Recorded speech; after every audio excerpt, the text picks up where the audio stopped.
Bonjour à tous, bienvenue à cette nouvelle émission de Plateau Sud Agro, le salon des industries agroalimentaires du Grand Sud.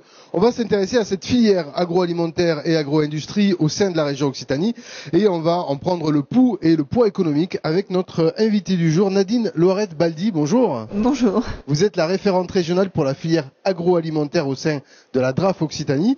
Alors on va dresser un petit peu le portrait robot de cette filière et peut-être tout d'abord s'intéresser à sa dimension économique. Bien, le secteur compte 7000 entreprises, donc première et deuxième transformation. Donc ces entreprises sont implantées en Occitanie, sur tout le territoire des 13 départements. Et on peut les qualifier en deux segments. Des entreprises vraiment industrielles, on en compte environ 2700. Et puis des entreprises qui relèvent davantage de l'artisanat commercial. Et là, nous en comptons 4300. En termes de chiffre d'affaires, ça représente quel volume à peu près? Alors le volume de chiffre d'affaires est évalué à 15,8 millions d'euros et on estime que la part consacrée à l'exportation s'élève à 3,5 milliards d'euros.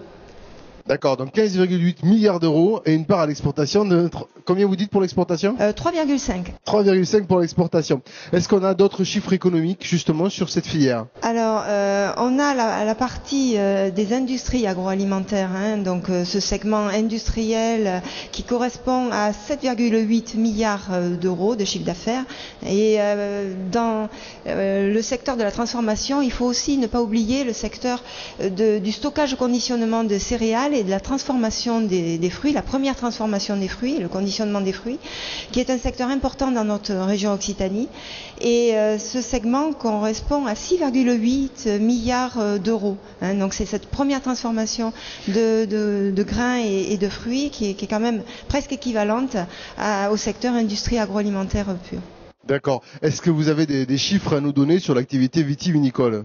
Alors l'activité vitivinicole, je n'ai pas vraiment les chiffres parce que le problème de la secteur viticole, c'est qu'il est à la fois dans les exploitations agricoles, à la fois dans cette première transformation et également un petit peu la seconde. Donc on n'a pas au niveau statistique le secteur viticole qui est identifié aussi facilement que d'autres secteurs industriels.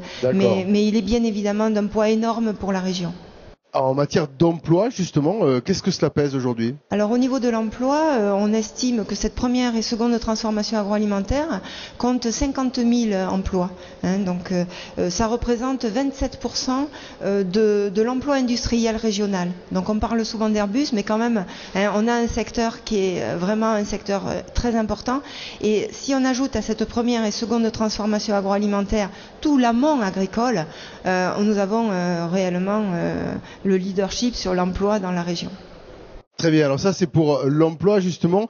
Si on regarde cette filière agroalimentaire d'une façon générale, quelles sont ses caractéristiques? Alors, ces caractéristiques sont déjà son implantation sur l'ensemble du territoire régional, ce qui n'est pas le cas de tous les secteurs industriels. On n'a pas simplement les entreprises qui sont autour de deux grandes métropoles ou dans des bassins industriels très localisés.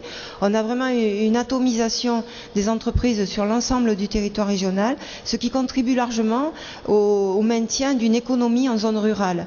Et c'est très important pour éviter la désertification des zones rurales. Donc ça, c'est une première caractéristique importante. La deuxième caractéristique, c'est que 89% de notre tissu industriel est réalisé avec des entreprises de moins de 20 salariés. Donc ça explique aussi cette présence sur l'ensemble du territoire. Et on a aussi une caractéristique qui montre que les entreprises entre 20 et 250 salariés génèrent finalement 54% du chiffre d'affaires. Donc ces PME sont vraiment fondamentales dans l'économie de ce secteur industriel. D'accord, donc un secteur qui est réparti de façon homogène sur l'ensemble du territoire, un secteur également où on a des tailles d'entreprises assez diverses, mais où les PME finalement comptent pour plus de la moitié du poids économique de la filière. Est-ce qu'il y a une dernière caractéristique ou qualité qu'on doit retenir sur cette filière? Bien, c'est une région très diversifiée au niveau agricole et donc au niveau transformation agroalimentaire, nous avons également une région très diversifiée. Mais c'est également une région avec un poids important au niveau national, puisque Occitanie, c'est la deuxième région agricole de France, c'est la première région pour sa surface et son nombre de producteurs en agriculture biologique. C'est la première région viticole de France, hein, bien sûr, avec 36% des volumes de vin français. C'est la première région ovine française. Hein. C'est la première région de production de semences, en blé dur, en sorgho, en soja.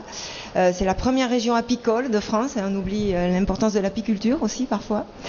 C'est la deuxième région française productrice de fruits, avec notamment 20% des volumes français. C'est la deuxième région française pour la production de palmipèdes gras. Et enfin, 42% des exploitations commercialisent des produits sous signe officiel de qualité. Donc on a vraiment un potentiel de création de valeur qui est présent dans cette région. Alors, toute cette production, évidemment, on ne la consomme pas qu'en région Occitanie. Est-ce que ça veut dire qu'on a une part d'exportation importante ? Bien, oui, nous avons une part d'importation importante, avec notamment les exportations de céréales, les exportations de vin qui comptent énormément. On a également des exportations de fruits, hein, notamment en pommes, qui sont aussi très significatives. Mais on a vraiment un potentiel encore à développer. Très bien. Alors justement, puisque vous parlez de potentiel, ma dernière question, Nadine Loret-Baldi, quelle stratégie d'innovation faut-il promouvoir pour cette filière ? Je pense que la principale stratégie d'innovation toutes les stratégies d'innovation qui seront à développer devront converger vers le développement de la valeur ajoutée. Parce qu'une autre caractéristique de la région que j'ai pas encore développée tout à l'heure, c'était finalement que malgré ce potentiel important que nous avons dans ce secteur agricole et agroalimentaire, la création de valeur de la région reste inférieure à la moyenne nationale et le revenu des agriculteurs reste beaucoup plus faible que la moyenne nationale. Donc il faut que des innovations soient développées par le segment des entreprises de transformation pour favoriser cette création de valeur et répartir ensuite cette valeur dans les différents maillons de la filière pour permettre de développer vraiment un secteur économique durable. Donc en clair, on a des vrais atouts, mais pour l'instant, ils ne sont pas encore valorisés à leur juste cause. Voilà, c'est absolument ça. Très bien. Bien écoutez, on sait qu'il y a des programmes aujourd'hui qui existent et des programmes de développement et d'accompagnement. Ça va faire l'objet d'une prochaine émission du plateau Télé Sud Agro. Nadine Loret-Baldi, merci beaucoup. Merci beaucoup.